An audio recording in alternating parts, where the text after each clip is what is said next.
Welcome to Making Pondo and Talking Pondo. Talking Pondo is a podcast where we pick out two movies each week and talk about them in detail. Making Pondo is a podcast where we talk to people we've made films with and we discuss all their experiences on set.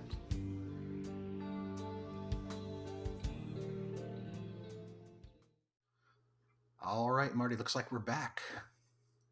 Back for Yes. another episode.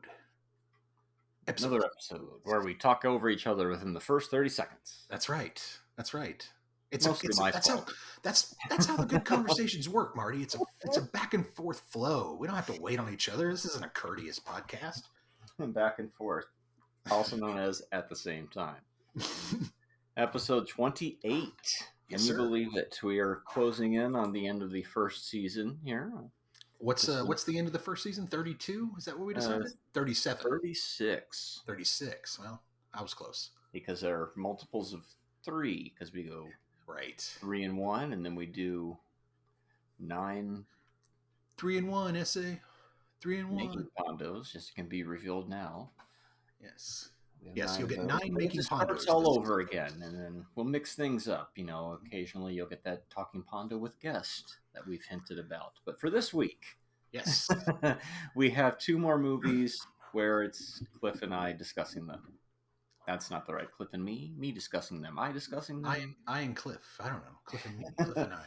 Something like that. I'm still stuck on Predestination where you are me and he is that and we are all together. We are all together, yeah. She was the walrus, wasn't she? Donnie, you are out of your element.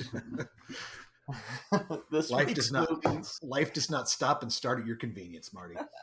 That was how that movie was about. About life not starting and stopping at your convenience. This week's movies were Bowfinger and Swimming with Sharks. Mm-hmm. These are the same film. No, they are not. In many ways, they are, but we'll get into that a little deper here. Which one do you want to start with? Let's see. Does it matter? Not really. How do we do it last week? Who cares? Let's start with Swimming with Sharks. Okay, Swimming with Sharks. This movie is it feels so much older than it really is, like early 90s. And then I was looking at the release date. 95, but some places list 94, which makes me think shot in 93. Probably why it does have some of that earlier 90s feel to it. But what also I thought was interesting about it is it simultaneously felt like the vibe of a digital movie from the aughts. Like it was a progenitor of some of those films we would see.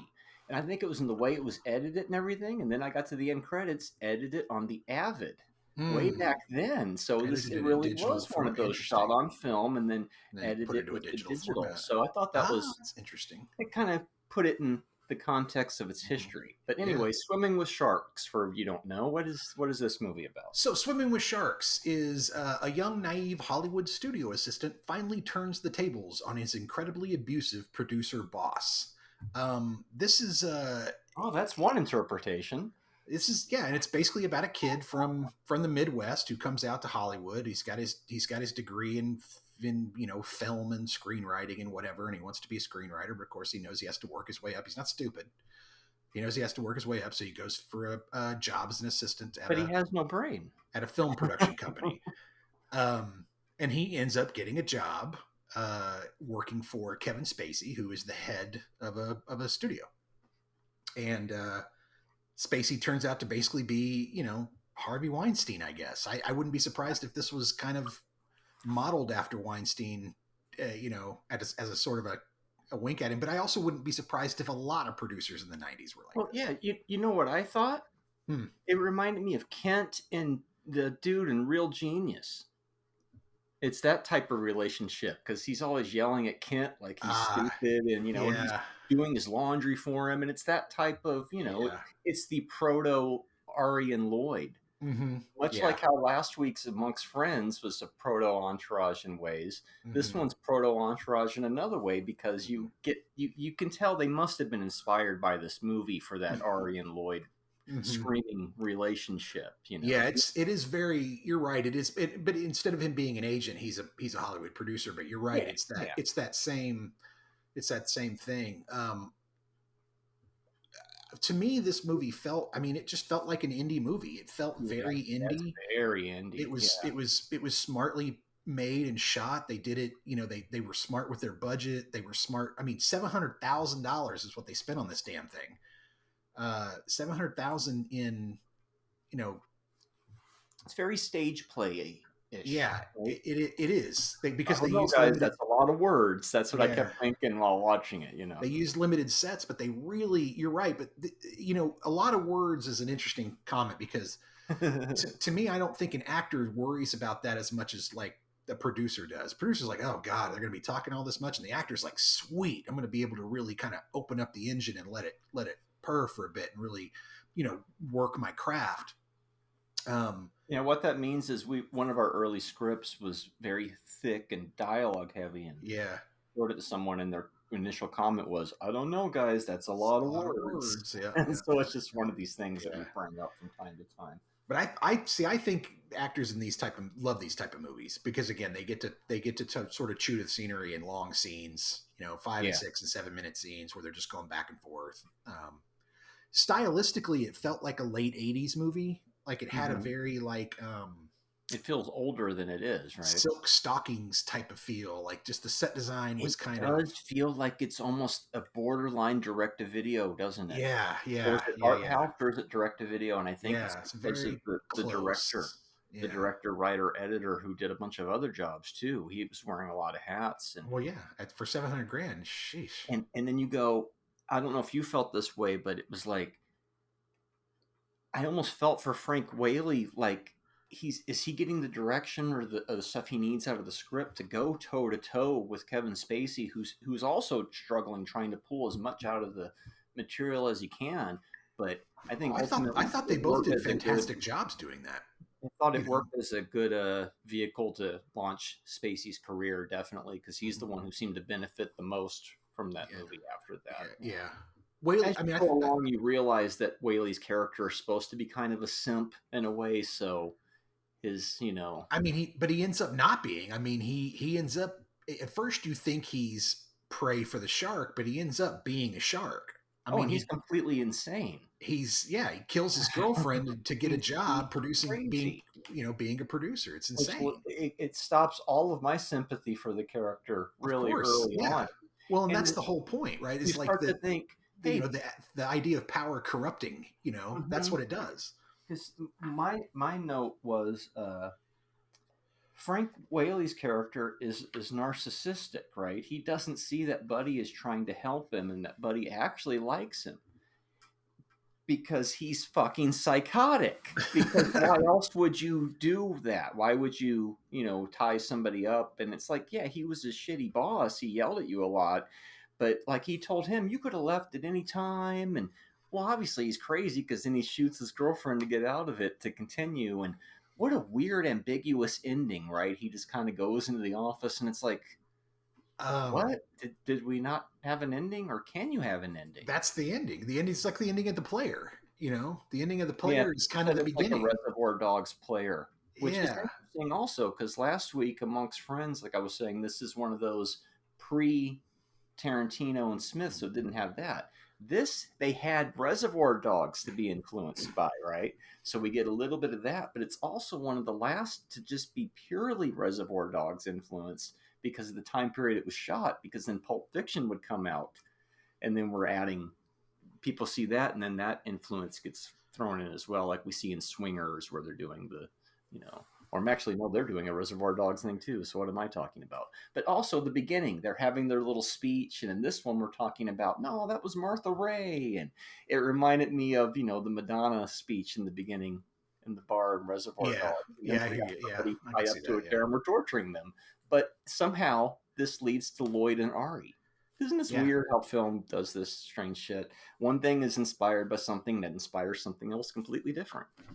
And I like that. I think that's how it should happen. People think, oh, a movie comes out and then like it's very successful and you see like 20, 30 ripoffs and all the ripoffs suck. No, the ripoffs serve a purpose to then create something else new that then somebody else will pull from and something, it Well, recycles stuff. everything's derivative. I mean, Yeah, right. there's only what, I seven find or it eight. fascinating. There's only 7 or 8 stories to tell. It's just in how you tell it, and everybody's going to tell that same story different.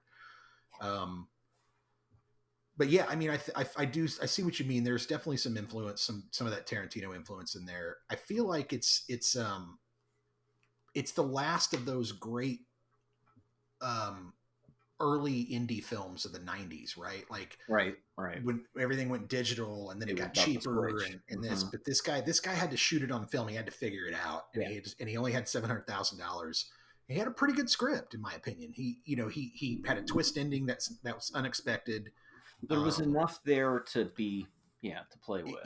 His story, yeah, he had a good story. I see what you mean about the whole Buddy thing, but you can even see Buddy twisting it when he's in the chair. Like, even Buddy's still playing this dude and manipulating him and trying to get out of getting killed. Like, of course, anybody would. Well, they're both insane then at that point. Right. I completely agree, right? I completely agree with that. But, yeah, I mean, I thought it was one to know one, right? So that's what we're seeing here. Like, I thought it was a good film, Oh, he's stealing. You took all the credit, and it's like, no, idiot. He's supposed to he's doing that for you. When he's saying like, oh, they're disillusioned, disaffected, he's stealing his shit. He's not really stealing his shit, is how I saw it. Like, I can't go in and say it's from you. I'm doing my job, and then you do your job, and we both win. Yeah, but taking credit for somebody else's work is a sure way to piss somebody off. I mean, good Lord. Well, I mean, that's why Frank Whaley's character is narcissistic and insane. I don't. I mean, that going in, it's like, let Buddy do his thing. He's trying to help you. It's like, it's hard Huckabee's. I don't agree. I think if Buddy's thing is taking credit for other people's work, then Buddy's pretty much fucking useless.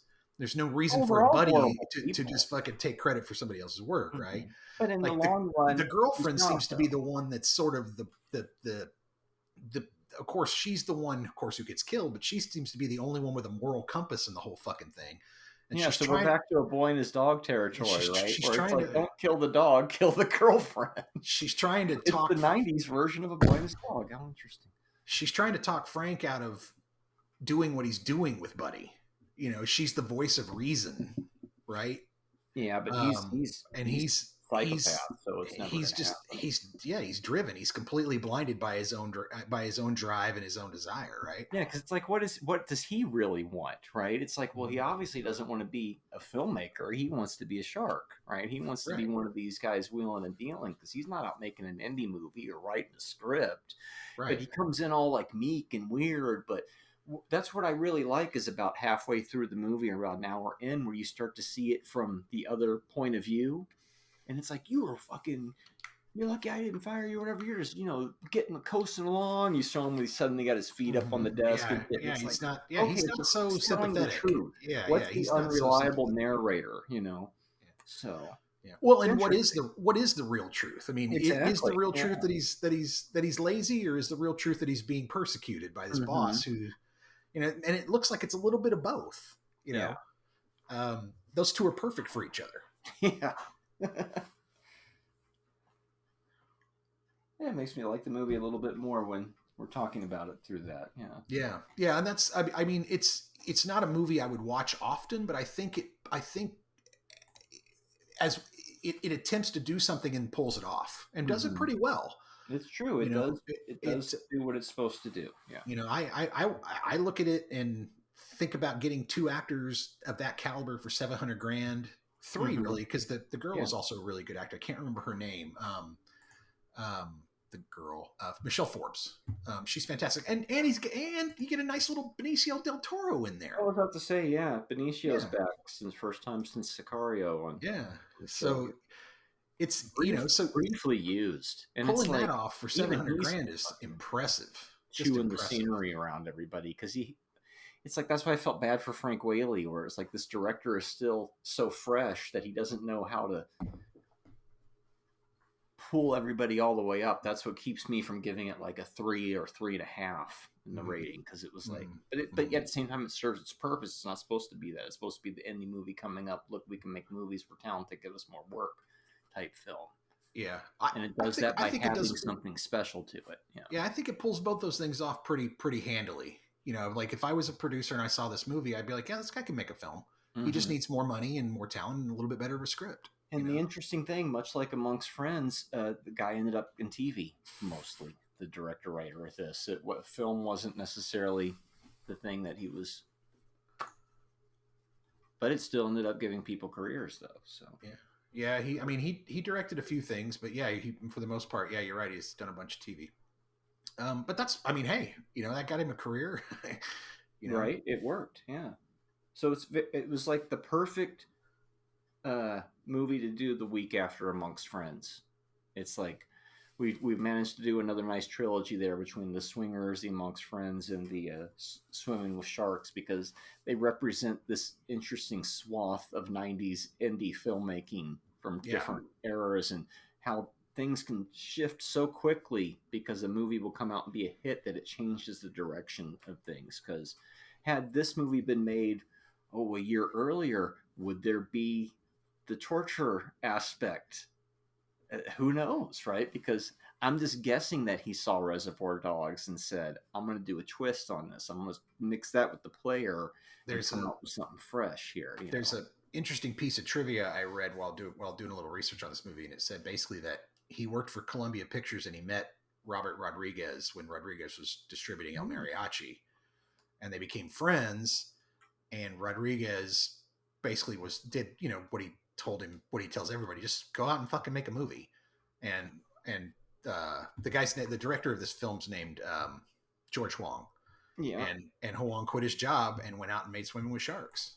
Well, that makes And total fucking sense then. And so then it's like, well, hats off to this guy for yeah, pulling that shit off, because look absolutely, what you did, you know? yeah, yeah. So yeah, Some I, people end up I making Manos the Hands of Fate, and some people make yeah. Swimming with Sharks. Yeah. Well, and I think he sits comfortably in that little pantheon of indie filmmakers who made these little indie films in the early '90s. Um, Swimming with Sharks is kind of I think a standout amongst them. I remember it being a standout in the '90s back then. I'm amazed at how well I remembered it. Mm-hmm. Like, I hadn't seen it in over 20 years, and like, oh, I remember this so well. And it was one of those, like we've discussed before, I felt like I saw it before it existed, because I have a memory of seeing it in a place, but I couldn't have seen it in that place because the movie hadn't come out yet. So But yeah, Whaley does a great job. Kevin Spacey's he's on fire early on. This is early in his career. This is even before The Usual Suspects, so he's really yeah, which was sharp. also with Benicio. Yeah, he's really sharp in this film. Um, yeah, I liked it. I'm gonna give it Proto Office Space too. proto Office Space. Yeah, because the shitty bosses and then the anger of the office environment. We hadn't seen a lot of that stuff before, so this is about a good 5 years or so before Office Space. So I can see like a lineage, anyways, of genre wise, not necessarily influenced by, but similar. Interesting. Like Interesting. you could put those two movies back to back. Yeah. I thought a lot about Overnight while watching this movie for some reason. Oh yeah, That Troy Duffy documentary, and it kept Mhm. popping into my brain, me thinking about it and thinking it's an interesting. Not they don't really parallel, but just interesting Yeah. dynamics on those. But So it yeah, sounded like you were gonna give a rating for this yeah, one? I was gonna say I think I would give it 3 stars. Yeah. I think for an early '90s indie film, 700 grand, writer director, he pulled off everything he meant to. You know, it really was a good little story about Hollywood. I love movies about making films, so 3. Yeah, when you give it all that backstory and realizing what the person did, it makes me like it a little more. I'm sticking with my 2, but it does 2, lean more to wow, 2.5 though Jesus, when you 2, talk okay, about, because there was just a lot of limitations in the script, and some of the shit I was like, oh my god, some of the line reads, especially when they're going at each other and stuff. But then I realized, well, this is more like stage play. It's more like a Mammoth type thing. Mammoth's a So good call. that's okay. If I you had look at that it in my from notes that way, too. it's not Yeah, as I had that over in the my notes top. too. It felt very Mammoth. It felt very like Reservoir Dogs meets Mammoth. That's a really good. That's But a it was really good always call. always engaging though. Always Yeah, kept my yeah, attention. You know, and you it never want to moves turn it it off. moves pretty well too. It's paced really well. It doesn't linger very long. It gives you what you need, and it moves into the stuff that you know Yeah, the it's abduction happens quickly enough that it's interesting, and you get a lot of stuff in backstory hmm for context. it's interesting in the I separating an art from the artist scenario. Look, if Kevin Spacey wasn't in this movie, it would be hard to watch because he's really the glue Mm-hmm. holding this thing together. I can't Yeah, imagine somebody else being in there. yeah, It wouldn't have the kick because yeah, he knows how to play yeah. that shithead character. I think he played it so well that it helps paint Mm-hmm. how people really think you are. But who Yeah. knows? I wasn't there. But No, I anyways, agree with you. we I touched think on that. this movie would not if he doesn't score a strong lead like Kevin. Yeah. Uh, that movie doesn't What do you play got? well. Yeah. Yeah, yeah. I mean, he was really just. It's like Meryl Streep in oh god, I can't believe I'm going to reference this, but it's like Meryl Streep in Devil Wears Prada, right? Like you hmm need an actress that can pull Well, that you're off. right. You're right. You If know, she's not in that movie, it becomes just it's not the same. forgettable. You need an Yeah. actress that pulls off Mhm. being that type of person, and that type of person then has to be portrayed a very specific way. And Kevin Yeah. really nails it. Kevin And Spacey see, really nails it. Okay, that's quit saying his first name like I'm his best friend or something. I think that's one of the fundamental differences between Swimming with Sharks and Amongst Friends is Amongst Friends doesn't have a Kevin Spacey in it. Yeah, That's having a strong enough of a performance to try to that movie's clear it got way up a more little problems bit. than that. I That know, movie's I got know, way but it more doesn't have problems that than at that. all either. That So on top of it, I would love to find the master of that film and burn it so that nobody could ever watch well, it ever again. It's fucking terrible. I hate that nobody is watching that film movie. unless they're coming through us and they're getting a little bit of a history True. lesson. Yeah. Uh, Yeah. hey, if you like Entourage, I think it's funny to watch that movie just to hear somebody give Johnny Drama's speech about five towns. It's like, hey, that's the same speech that they did an episode later, but that was last week. So let's talk about this other movie that I go, hey, look at nice, this. This could be nice happening on segue. the other side of Nice town. segue. Marty, that Well, was the smoothest fucking segue I've heard on radio in a long time in a oh, well, podcast or on radio. I That's pride well done. myself on it. Well done. Uh, Pro move. Bowfinger could be happening on the other side of town while Swimming with Sharks is happening. It's like Mm-hmm. Mm-hmm. here we are, kind of almost in the same universe, but back to Ed Wood territory. It's like a fictional Ed Wood, kind of like. Mm-hmm. Mm-hmm. But I think they should have called this "Stealing Scenes" the movie. Stealing Scenes, the Because movie. you go out and you're shooting shit without permission. Okay, And okay, that's okay. basically what the whole thing is. They steal Yeah, the whole movie, kind of. yeah, What is yeah, Bowfinger for people who don't know from yeah. 1999? So Bowfinger is God. First off, I love this movie. So Bowfinger is a comedy starring Steve Martin and Eddie Murphy, and it's about a desperate movie producer who fails to get a major star for his basically his C, not even a B movie, it's like a C movie, and he decides to shoot the film secretly around him, right? So he finds out where he's going to be, and then he places actors in the, and then they shoot in secret and have the actors run up and interact with him and run off, and which right away is a fucking brilliant concept. Right.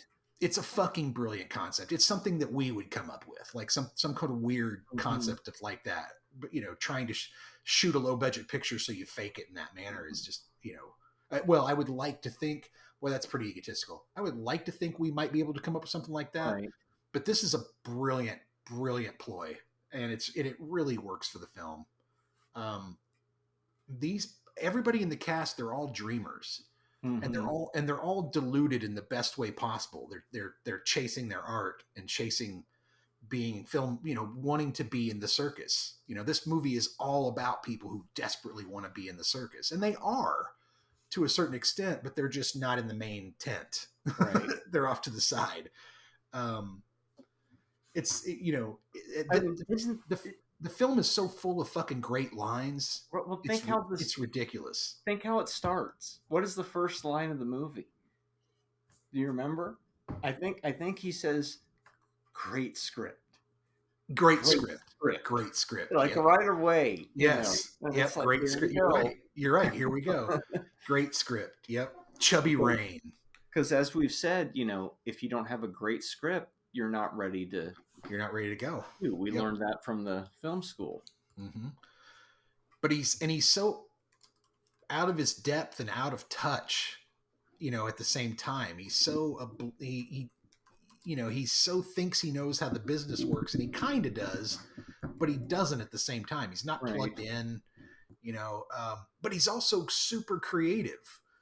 Like, getting the Mercedes, having, the Mercedes from the parking garage. He's got a buddy who hands him the keys to a Mercedes. So he uses that, gets in a suit. Yeah. He gets in a suit that he basically just goes into a suit place and just trades his suit on the rack with a different one and walks out. It's very Ferris Bueller's Day Off in that. Yeah. Then he goes into the Palms and he fakes this whole conversation next to, and which is a great cameo by Robert Downey Jr. Surprise. Yeah. Yeah, and then gets a go picture, and then gets a laughing go picture from him. He doesn't realize he's being played. Where he's just like, you know what, buddy, if you can get that, you go right ahead. It's a go picture, and he runs, it's a go picture, and I'm just like, this guy is so deluded.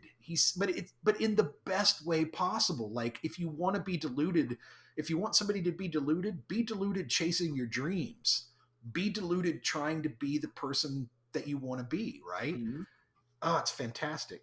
Yeah, I wrote, much like the movie itself, Eddie Murphy is only in a couple of scenes, and they do shoot the rest of the movie without him. So the movie itself is kind of like the movie within the movie, because isn't there like a big chunk where it's just But they smartly bring him back in as the twin brother. Yeah. And that's the brilliant of it, is when they lose him, they bring in the twin brother, but so they still have Eddie Murphy. And then this whole he gets to do his multi-character thing he loves to do, and that plays to Eddie's strengths, right? Like Steve Martin wrote a really smart script. He's like, I'm going to play the director. That's my character. The jerk trying to be a director. It's Nathan Johnson trying to be a smarter version of Nathan Johnson trying to be a director. And then I'm going to let Eddie Murphy play multiple characters because that's what Eddie's good at, right? It's so good. The way the lies pile up, but he keeps solving the problems so that the lie can continue to profligate is amazing. Mm-hmm. It's such a smart fucking movie. When you hit 50, they don't hire you anymore. I was like, oof. They could smell it. Yeah. Oof. All movies cost $2,184. All movies cost $2,184. That's after you add in all the... I love the straight shot at Scientology with Mindhead. Mindhead. Mindhead. We're trying to make a movie here, not a film. It's just like, oh my God. Mm-hmm. I also love how the fresh country girl sort of trope is completely turned on its head. The girl, where do I go to be a star? And she shows up and then it's just, she's just completely just like, here's the next rung of the ladder. Here's the next rung of the ladder. Here's the next rung of the ladder. By the end of the movie, she's dating, Kit. It's hilarious. And even he's done because she's dating she's going to date the head of the studio. Then she's going to date, the guy who runs Marathon Oil. Is that who's in charge of that? Exactly. Oh, is that how that works? Okay. The scene where he just goes to the border and just picks up immigrants and throws them into his van is both really kind of offensive and funny all at the same time. Right, because it's 25 years ago. But then the great thing is, then by the end of the movie, they become the film crew. They become Oh, dude. 60 minutes later, they're like, oh, Scorsese, and then they're like, yeah, we tried to open the aperture to give it a little bit of pop, and they're just like, oh my God, this is hilarious. At first they're like, because to me you go, oh well, they represent anybody who doesn't have any idea what's going on a film set, and they're being thrust in. Here's the clapper and working the PAs. By the end of it, they're completely they're completely they know what they're doing. Yeah. It also reminded me a little bit of proto Zack and Miri. It reminds me of the ragtag crew they put together in that movie. Yeah. Oh, that's a good call. I didn't even think about that. Yeah. One of my favorite lines is when Kit Harington's bitching at his agent and says, "Find me a script with a retarded slave, and then I'll get the Oscar." Oh yeah, he's just going And, off. It's and very before Tropic Thunder. A lot of it. I immediately thought of Tropic Thunder and the whole never go full retard, man. What are you doing? You know, And Robert Downey Jr. in both movies. and Robert Downey Jr. in both movies. Yeah. Oh, and when I love how the actor in the Union shows up. And I'm currently in a midnight play of Godard. Are you in the Union? Yeah, and they just throw his ass right out of the Mm-hmm. street. My God, that's hilarious. Oh, when the cop shows up to shut him down, he immediately it was like, because Yep. it was like, you look, what can I do for you? What What can do I you do want? for you? What do you really want? You're not here to shut us down. You're here to get Yeah, in the you want to movie. be in the movie. Yep. Yep. Would you be willing to cut your hair? Sure, but it's better if someone else does it. Like, I Mm-hmm. mean, And that it's nice pause because the yes. crowd is just cracking up at that point. Mm-hmm. I love when he's crossing the street, of course. Dude, that scene, that's And the we're gonna only do it scene one in the more time. movie. That's the only scene in the movie where I feel so bad for him because because Eddie Murphy has just got complete fear and panic on his face. I just want to go get some coffee. I just want to get some coffee and napkins, and I don't want to do this anymore. And Jesus God, and he's like, "Great, it's great, yeah, yeah. We're just gonna do it one more time." It's just like, oh my God, man. There is a great moment in the movie that I really, really love where he's talking to Jamie Kennedy and he goes, "I can't do this. He's an innocent." Where he's like, I, I'm fine taking advantage of people who are in the business and are in the circus with us, but this guy's just some civilian. All right, but then I can't do this. we find out he's closer to it than anybody. Right. One of the scenes I've always liked is early on when he's showing Jamie Kennedy how to the board with all the index cards on it at the beginning. He's like, and so we got these scenes without him, and then right. These, and then yeah. He's all, that's crazy. It's like, I know, but we're desperate. Yep. One of the things I realized about this movie is that you have to watch it from the beginning. Like if you catch this movie halfway through, it's not going to really work for you. Oh, that's true. Yeah, you missed too much. You got to catch the ride on this thing right from the beginning. But when you do, it's such a great ride. Like it's so funny. It's so much fun to watch. Everybody is both earnest and taking advantage of each other at every step of the way to kind of, because they all want to be actors. They all want to be famous. They all want to work in the business, and it's fantastic. Directed by Frank Oz, by the way. Say, yeah. He's directed some pretty good movies. So this was this was a sleeper in a way, right? Because it came out and then people were like, "Oh, this is good," and then the word of mouth spread on it. I remember I saw it on home video. There was just too many movies in 1999 to go to the theater to see. But then I think I saw it on DVD when it first came out then. And it holds up just as well today. It's got a little bit of that like overly happy sheen to it. That little, how movies used to have those big scores and stuff and comedies and stuff. Right. They don't really make them like that anymore. Right.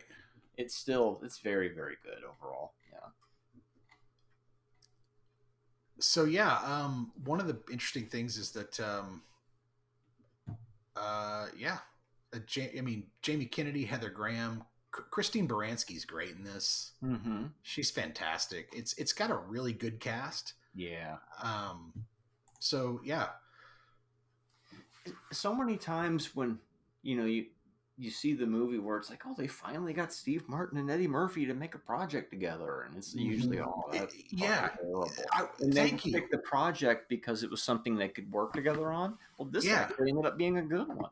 Yeah, it's like trying to watch Gene Wilder and Richard Pryor find a fucking movie that they can do together other than Stir Crazy that works. It's like they tried so many times. And Dan Aykroyd and Bill Murray tried to do movies together other than Ghostbusters, or Chevy Chase and Dan Aykroyd, or you'd have all this you'd have all these comedy you'd have all these big comedy actors get together. I mean, Spies Like Us is funny. It's got some moments. But it should be way funnier. It's Dan Aykroyd, Chevy Chase. That shit should kill. But it just, it's script, whatever. I don't know. But yeah, this one actually works. When you get two big comedic talents together, and they both focus on doing what they do best, and they got a great script, and it really works. Yeah, to see they had that great script right there from the beginning, and you got Frank Oz, Steve Mm-hmm. Martin, all, these people that they got great track records. They know what they're doing, so this was all planned out, Yep. and it looked Yep. like it came off pretty, much like the movie within the movie. They pulled it off all the way to "Gotcha, suckers." Gotcha, suckers. Just say it. Just say it. The The other thing I like is there's a scene where he's getting ready to sleep with Heather Graham, and she goes to the bathroom, and he sees her credit card in her purse, and he steals it so he can go Oh buy more yeah, film stock. And I started laughing that was so great. hard, dude. I was like, that is so perfect. Um, It resonates more now that you're a filmmaker, right? yeah, yeah. Not that I would steal somebody's credit card to make film, but I get the urge. There is a flaw to me in the movie, and it's a line where Christine Baranski's character comes up to Kit Harington, and he's in public. He doesn't know that she's going to walk up to him, and they're shooting the scene in secret. And she goes something about plutonium, and he goes, "That plutonium is legal and it's mine."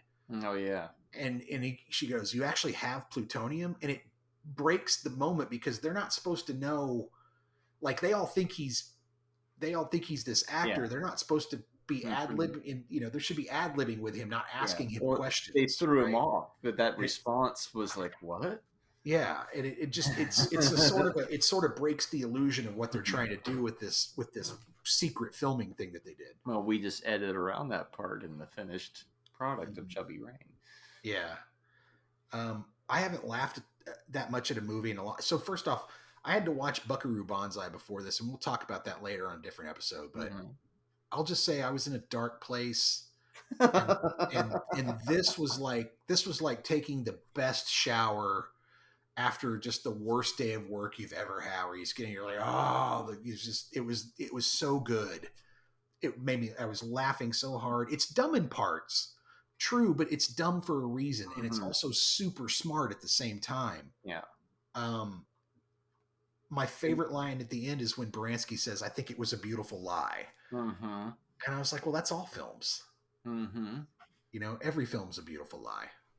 Now, watching Swimming with Sharks immediately before this, like immediately, I went from one right to the next. That's why I Oh, say, oh, it's the same movie because it's what lengths will you go to to get mhm. the movie made? Well, True. they were killing people and they're pretending that people are in the movie over here. It's like, here's the funny version. This is the funny version of Swimming with Sharks. Right? Yeah. Well, that's now I can see that. I can definitely see your point there.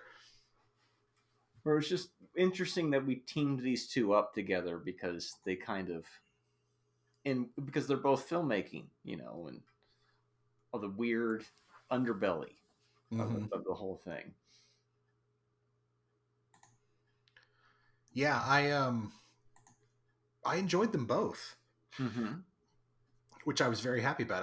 I watched a lot of films this week, so it was nice to have a couple that were real easy to watch and that were Yeah, fun to watch. good palate Um, cleanser, as you were saying. yeah, good, excellent palate cleanser. But again, not a palate cleanser that you can eat when it's cold. You got to watch it from the beginning Mm-hmm. and watch it all the way through to really get it and to really understand it. But other than that, it's a fantastic movie. Do you think it gave you any ideas of a question you might have for Jamie Kennedy when we see him, which has already happened by the time you're hearing this? Yeah, I probably will have some questions. Actually, I think it's I one of thought the this would be a films. good one for that. It's one of his films that, other than like The Mask 2 or something, where he was really on a set with a good with a bunch of good actors. It wasn't a Scream franchise or anything like that. Yeah, I think I probably will have a couple questions in particular about working with Martin and Eddie Murphy and how that was. Mm-hmm. Frank Oz and what his directing style is like would Oh, be an right. interesting Yeah. question too. Yeah. So Oh, so yeah, it was what do you give interesting. this one? This is going to be a solid 4-star movie for me. Four. And you gave the previous movie three, right? Yeah, this is a solid. I can't give it 4.5 because it's got a few things it's Yeah. not it's just got a few things that it's just a few things that didn't put it at that next level. That's why it didn't Mhm. fire as a comedy in theaters. It just didn't do super Yeah. super well, but it's really funny and it's really well done. Yeah. I mean, $55 million budget. It made $100 million worldwide, so it did okay. It did what Mhm. it was supposed to do, but it just could have just another notch, one more notch up would have been perfect. Yeah. I'm kind of in the same boat with you, just a little lower. I give it a 3. A 3, okay. Yeah, leaning towards the 3.5, but Mm-hmm. just for the same reasons you said. Mm-hmm. Okay. Okay. Gotcha. Yeah, it's like why even try to recount what Cliff just said in my words when he basically crystallized the thoughts. But it's the same reasons I'm giving it a 3 that he gives it a 4, because it's got a few things. It's got a few But things. overall, if you haven't seen it, watch it. I mean, if you're gonna watch one of these two movies and you haven't seen either one of them, I'd say watch Bowfinger. Watch Bowfinger. I'd They're agree. both, They're you both, know, yeah, they're both definitely worth a watch. shit. I can't think offhand of any movie we've focused on here that's not worth at least watching once if you like movies. I mean, there's some things that aren't that great, that we've I covered, but I would say that you could probably skip Dark Star, yeah, or Judgment Night. Yeah. Judgment Night. Not to bag on anybody's work, but No, no, no. But we understand how hard it is to make things, but we you, also you could understand you probably don't have to like everything as an end you could product, because we know you could we've probably made some dumb shit too. So, you could probably skip Road Games. well, see, I like that one. Maximum Overdrive, baby. Yeah. But yeah, so that's it. So yeah, so Bowfinger and Swimming with Sharks. Hmm. Yeah, What do you got for? both about 95 minutes. Yeah, they're quick, easy watches. Yeah, you're not investing a lot of time in them, and they're again they're both they move really well. They keep your attention. Yeah, so I'd Yeah, definitely say give it a watch. What do you got for me next week, man? very breezy. Next week, if you're listening to these in order, it's making Pondo. But if you are just listening to us talk about movies, it'd be big episode 30 of the entire series. Wow, that's crazy. Episode 30. In keeping in this very small theme that I'm doing of people that are going to be appearing at Mad Monster Party Arizona and watching one of their more oddball films. Let's go back to a movie that I've probably only seen once. I think it's from late 90s, maybe early 2000s. It's called SLC Punk, Oh, starring really? Matthew Lillard. Let's see if this is any good or not. I remember it being okay. Let's see how this is aged, because I was trying to think how many movies have they really given Matthew Lillard to be the lead actor in, and this is definitely one of his prominent ones outside of well, he's supporting in Scream, but like we were saying earlier, it's not a Scream movie, it's something beyond that. So I think I've been waffling back and forth on giving you something that's a little more recent or something from the 80s. I know we've been in the 80s a lot, so I think I'm going to go more recent, and mhm. I'm going to give you a film that did pretty well at the Oscars. I don't think we've done this one. If we have, then I'm an idiot and I'll have to edit this out. But I'm going to give you The Holdovers. Oh, okay, the holdovers. See, that would have been something that would have been a blind pick from me maybe next season, but now much like Swingers, you got to it before I did, and I'm very curious to see this because I've not seen it. It's by the guy who made Sideways, right? Right, right, and we may cover Sideways at some point too. But Yeah, yeah, cool. Well, yeah. that's awesome. See, this podcast has many benefits for me personally because it forces me to watch shit that I wanted to see and haven't gotten around to seeing yet. So, Yep, yep. Cool. I've seen it. I won't comment on it, and we'll come back. But yeah, I've seen it. yeah, It's not a blind pick for me. But yeah. nice. All right then. So we're slamming through another one kind of quick because we're That was we're marathoning some recordings, haha. But yeah, yeah. We don't have to spend an hour on every movie. Bowfinger was exactly. good. Swimming with Sharks was good. Go see him. End of Hmm. story. Right. End of podcast. All right, Marty. Well, I guess that's it. Yes. Till next week, sir. We'll see you.